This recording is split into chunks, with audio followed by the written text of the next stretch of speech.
Hey everybody, thanks for joining us. My name is Jesse Lee. I'm the Online Programs Director here at the White House. I'm lucky enough to be here with Commerce Secretary Gary Locke in one of the old Secretary of War rooms here at the White House. This morning, the President gave a major speech talking about the National Export Initiative. This is something that export as a means to creating jobs is something he's talked about throughout his presidency, especially in the wake of trips abroad. It's something he talked a lot about in the State of the Union. But I've got the expert here, so I'll kick it over to him if he's got a few remarks about the President's initiative. Well, thank you very much, Jesse. This morning, President Obama announced further details of his National Export Initiative, which aims to double the amount of U.S. exports over the next 5 years, creating some 2 million new jobs in the process. The reasoning behind the President's plan is very simple. The more products we sell abroad, the more products our companies have to make here at home. And the more products that we make, the more we hire people to make those products. We know that American businesses are unmatched in their ability to innovate and bring world-changing products and services to people around the world, raising the standard of living and the quality of life for those residents of other countries. But what we've got to do better is connecting those American businesses to the 95% of the world's consumers who live outside the borders of the United States. For all of America's economic strengths, we have long stood out among developed countries as one of the few whose government does not have a focused, comprehensive, and agile export strategy. The President's National Export Initiative is going to change that. And there's plenty of room for our exports to grow. U.S. exports as a percentage of our gross domestic product, the total output of our companies. The U.S. exports as a percentage of gross domestic product is well below that of nearly all of our major economic competitors. And today, less than 1% of America's 30 million companies export. And of those companies that do export, almost 2/3 export to only one country. So if we make a great product here at home, but only export to one country, we've got to help that company export to 2 or 3 other countries. Because again, the more they sell abroad, the more they produce here in America. The more they produce here in America, the more jobs that they create. The National Export Initiative will mobilize virtually every branch of the federal government to turn all of this around. As the President said today, America needs to go to bat for our businesses and our workers. And so I'm eager to talk about how we're going to do that in the next half hour and looking forward to your questions. All right, thanks a lot. Just so you know, those who are in the chat in Facebook, I'm keeping an eye on you. I'm looking at your questions and pulling them aside to ask the Secretary. We also got a bunch of questions from Twitter and Facebook ahead of time. I'll go ahead and start with one of those. One of the things that's nice about these chats is we can dive into some of the stuff that doesn't necessarily capture every single news cycle. So, I'll start with kind of the basic question that a lot of people have had, which is, when you talk about exports, what are you talking about really in terms of what products, what mainly will we be exporting? Emmanuel Maza in particular asked this earlier. Well, actually, we're going to be focusing on exports of any American-made product or service. And because there are different needs and different demands from one country to another.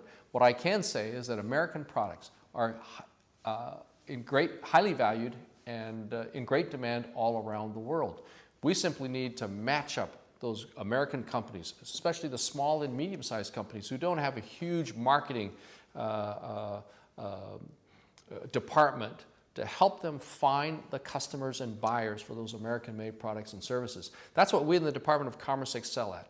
For instance, we have several hundred foreign commercial service officers, trade specialists, in over 130 cities all around the world, at every consulate, at every embassy all around the world. And their sole job is to find customers and buyers for U.S. companies.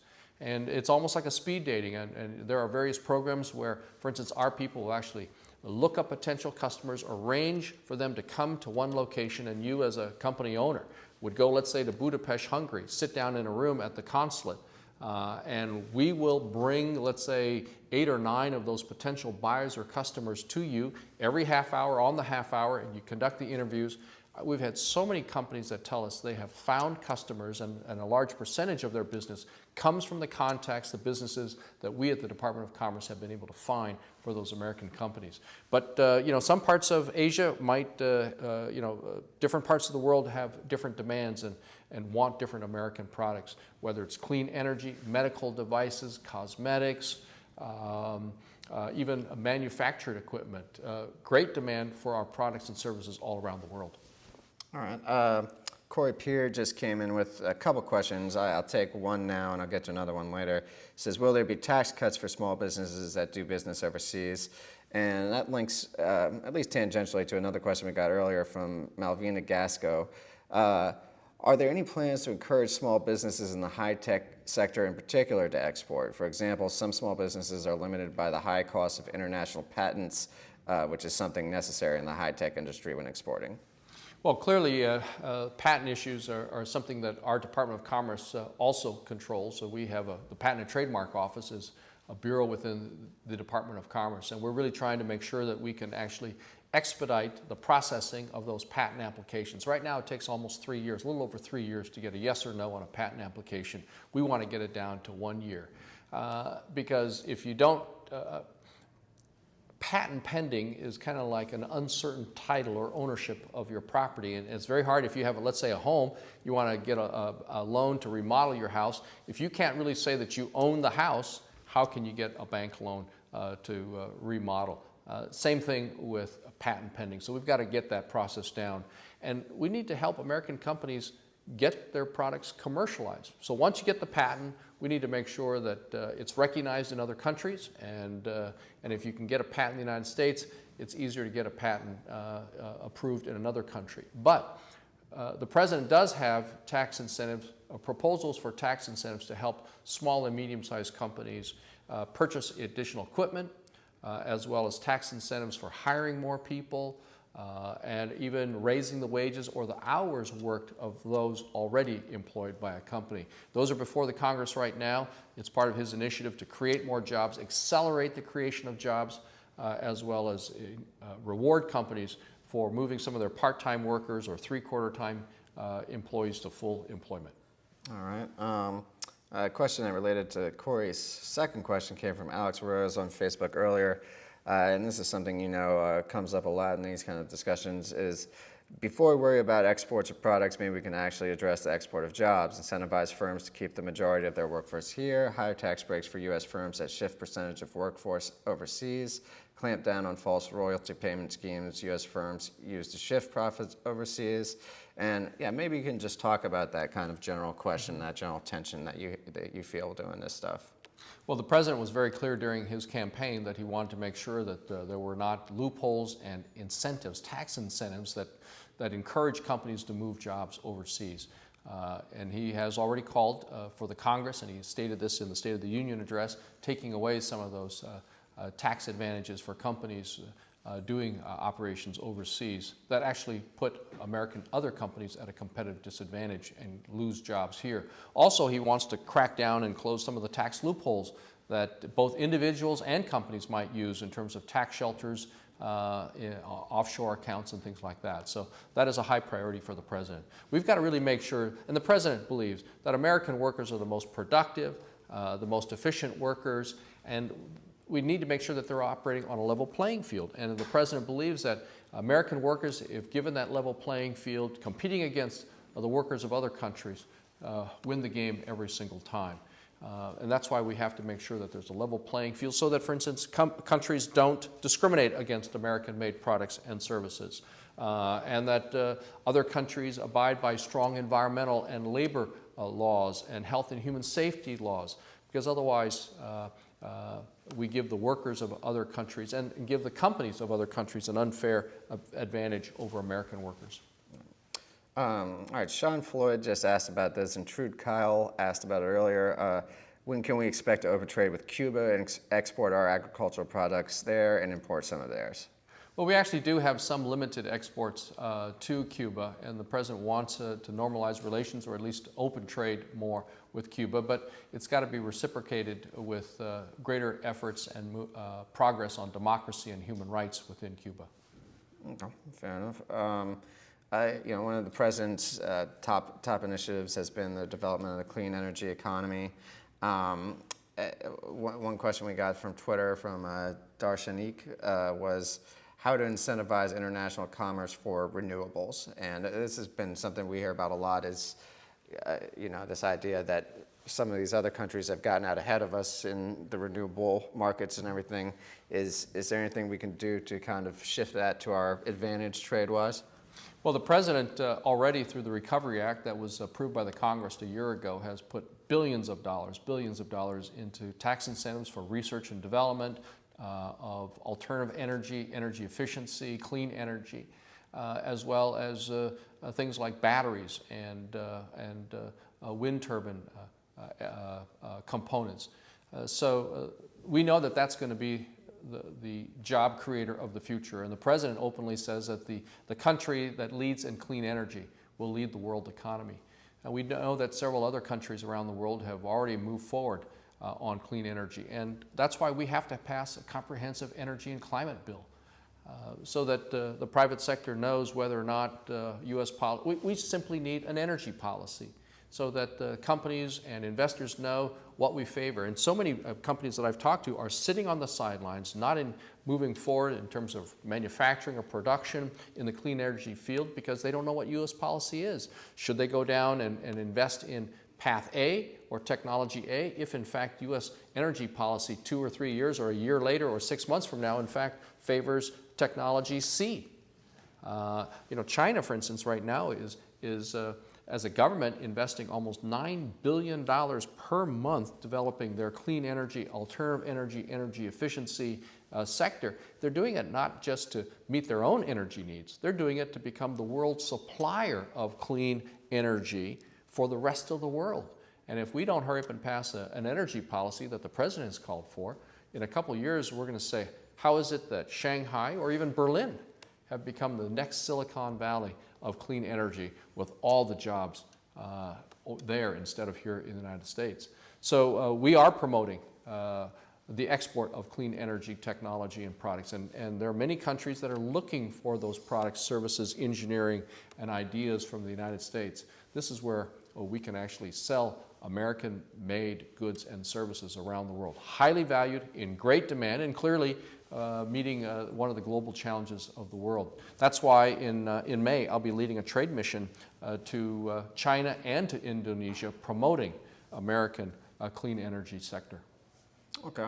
We've got a couple questions that I think maybe asking you to get a little more kind of in the weeds of the president's proposal. Stephen Pitkanen, I think, asks, are there certain export percentages increases for goals that we are looking for setting and reaching? Nancy Denigan seems to be asking exactly, what's new here. She says the ITA services outlined earlier have been available for some time. What new services will be provided under this initiative? Well, actually, the president is calling for a doubling of our exports, and there are so many different sectors that in which we are underperforming in terms of exports to other countries. For instance, agriculture. We have huge surpluses of so many crops and commodities here, and yet there's too many people in hunger around the world. And so part of the President's National Export Initiative is calling for a major enhancement of funding to promote our agricultural commodities and crops. In terms of the Department of Commerce, yes, we have an International Trade Administration which has many, many programs, but part of the problem is that not enough companies, especially small and medium-sized companies, know of the services that we offer. One is the Gold Key program that we have, where we actually will go out and find people, customers for U.S. companies, and it's almost like a speed dating program where the company, let's say, will go to Poland and we'll line up potential customers. We'll investigate the background, the bona fides of various companies, bring them all into the consulate, and the American company will just sit there, and every half hour we'll bring a new potential customer or buyer for that American company. We don't market that enough. Not enough people know of our services. And so that's why we have a toll-free hotline to connect up with people and it's 1-800-USA-TRADE, 1-800-USA-TRADE. And we have people here in the United States that will sit down, talk with that American company, find out what their strengths, expertise is, and then connect them with potential markets around the world. And then our foreign service officers, trade specialists, will then go hunt down potential customers and buyers for American-made goods and services. All right, that's great, and I'm always happy to have information that kind of is of practical use rather than just the theoretical. That said, we've got a couple kind of theoretical type questions. We've gotten a lot of questions about China, as you might imagine. This one probably captures a lot of what we've been hearing. Deborah Curran Riley asks, with cost of living so high in the U.S., it appears to be difficult to compete with countries overseas where the cost of living is lower there for workers, and workers will work for less, like China. What's kind of the guiding principle as far as accounting for that sort of imbalance? Well, that's why the president very much believes in a level playing field and trying to make sure that with trade agreements with China and other countries that those countries abide by minimum standards, but high standards that we value very much in the United States on labor, on environment, health and human safety issues, the use of pesticides and chemicals, because otherwise if other countries don't have to observe some of those standards that we very much value, then it makes it so much cheaper for those companies in other countries to produce those goods and then undercuts American companies. But actually, we have found out that in a lot of the manufactured goods that we make that are high value, that are very sophisticated, that require great skills, American companies can actually sell the product oftentimes cheaper than other companies in other countries. We visited a dredging company that makes almost like ships and dredging equipment that are used in small little harbors and ports. They actually found it that they could build these ships and put in this and manufacture this very sophisticated equipment cheaper than they could around the world. And so that's all manufactured here in for instance, the state of Maryland and exported all around the world and creating jobs. And they say that almost, I think, 80% of their business comes from exports, and so many of their customers we found at the Department of Commerce for them. All right. And just because I see some questions coming along the lines of small business and patent costs, along the lines of clean energy economy, I want to let folks know those are things he's touched on already, but we'll be posting the recording of this entire chat probably late this afternoon on the White House blog. You can always come back and watch anything you missed. So this is another kind of big picture question, I think. Kurt John asked earlier, how is it going to work? We keep putting tariffs on imports, which means the countries we want to export put penalty tariffs on our exports. How are we going to provide a stimulus that kind of breaks that cycle? Well, we always want to avoid a trade war because if we impose trade barriers, protectionist policies, another country will respond. We then respond and retaliate, and it gets to be retaliation, tit for tat, and then we all end up in a vicious cycle, and nobody wins in a trade war. So we have to be very, very careful that as we try to boost production and jobs here in the United States, that we're not engaging in protectionist policies. That's why we have a World Trade Organization, the WTO, that sets the rules of trade for all countries. And even when we have very mature trading and economic ties, whether it's with Canada or Mexico or France, there will be some disagreements that come up along the way. But we have a rules-based system for resolving those. And so, for instance, countries that improperly, or companies from other countries that sell their goods into the United States at artificially low prices, that's called dumping. There's a mechanism by which the United States or other countries can correct those improper acts.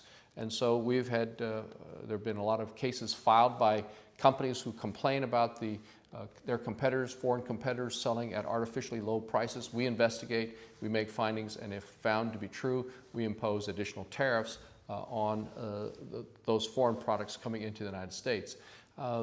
So that is par for the course. It's part of the international regime of international trade, and even sometimes U.S. companies have been found to violate these international rules where they are artificially selling price their goods at artificially low prices, and they have sanctions have been imposed upon those U.S. companies. But this is not because of a retaliatory scheme of protectionism. This is simply complying with the rules of international trade.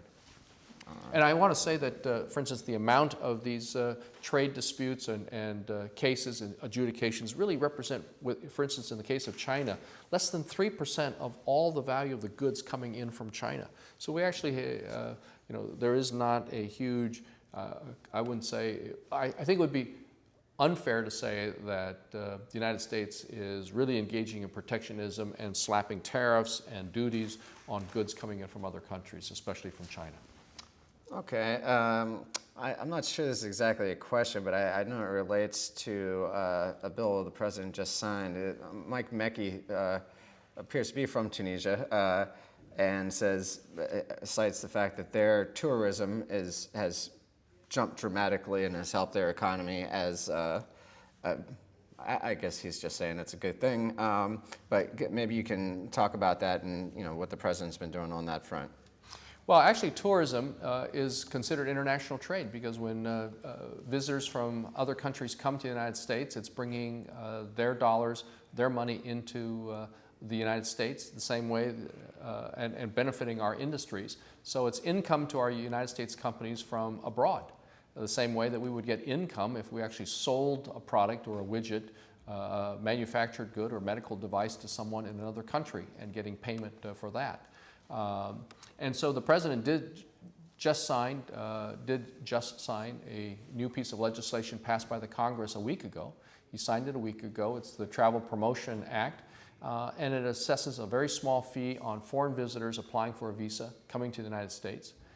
And with that money, we're going to help promote American destinations, our great cities, our great entertainment, and our great natural beauty, our natural resources, so that we can have more people coming to the United States as opposed to other countries for vacation, leisure, or even encouraging people who come here for business to take a side trip and explore America.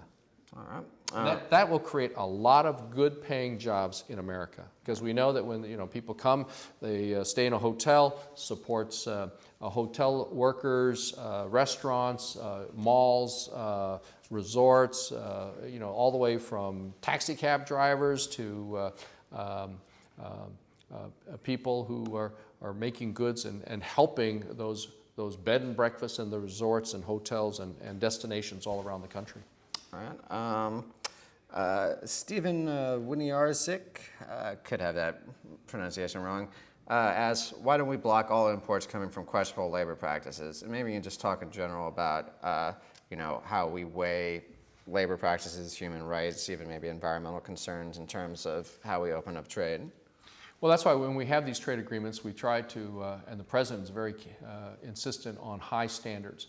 But there have been a lot of agreements that have already been signed and ratified by the Congress. We just need to make sure we enforce it. And enforcement of our existing trade agreements is a high priority for the president because, America is one of the most open economies in the world. And when we further remove any barriers that we may have to the goods and services coming from another country, we want those other countries to do the same, to lower the barriers that they have imposed on U.S. goods and services. And if we don't enforce those rules, then American companies, the American public is not getting the fair end of the bargain. And a lot of those agreements do call for labor standards and environmental standards and so forth. So that is a high priority for the president. All right. I think we've... But actually, consumers themselves have a lot of power. And if consumers feel that certain countries are violating basic standards in terms of human rights and human dignity, child labor standards, et cetera, then consumers have the power to bring that to the attention of the American public and to other consumers and act accordingly. Excellent point, obviously. All right, I think we've probably got time for one more question, and we'll take another one from Nancy Denigan. She says, I'm not sure this is entirely true, but she says your focus has been on manufacturing slash exporting products. What about services? Are there any service areas that will get a special promotion, or I'll add that you see as kind of special opportunities for job growth here? Well, the President's National Export Initiative focuses on products and services, and not just manufactured goods, but our services, whether it's in accounting, whether it's in legal, whether it's in financial services or insurance, and engineering, architectural services. When I was governor of the state of Washington, I led many trade missions, and we really promoted our service industry. And we know that, for instance, 1 out of every 5 jobs in manufacturing supports one of every, exports supports 1 out of every 5 jobs in manufacturing. Exports also supports 1 out of every 10 jobs in the service sector. And as we become much more service-oriented, there is a huge demand, quite frankly, all around the world for American services, whether it's just basic health insurance, life insurance, financial institutions, education. A great hunger and demand all around the world for education and vocational education, to just courses in idioms of the American expression, understanding and conversing English better all around the world. So we have great opportunities, not just in the manufacturing sector, but also in the services sector. And the initiative does not play or give greater emphasis one over the other. Okay. All right. Well, thanks so much. We've got more information up on whitehouse.gov about this, and obviously at the Commerce Department's website. And it's been great to be able to kind of dive into this topic. Thanks so much for coming. Thank you, Jesse. And thanks so much for joining us.